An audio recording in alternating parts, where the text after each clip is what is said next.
Belum setahun cerai dari Tegar Septian, Sarah Sheila sudah nikah lagi.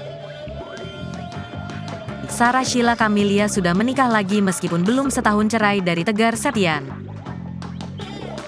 Perceraiannya dengan Sarah Sheila Camelia sempat membuat Tegar Septian depresi.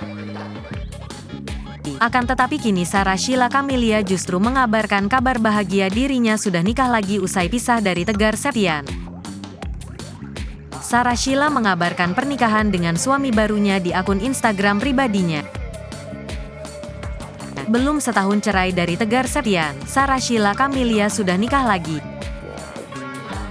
Sarah Sheila diketahui menikahi pria bernama Suhandi Widodo. Kabar pernikahannya itu pun dibagikan olehnya langsung di media dalam unggahan terbaru Sarah Sheila. Dia berfoto dengan suami barunya. Mereka sudah lengkap mengenakan baju pengantin.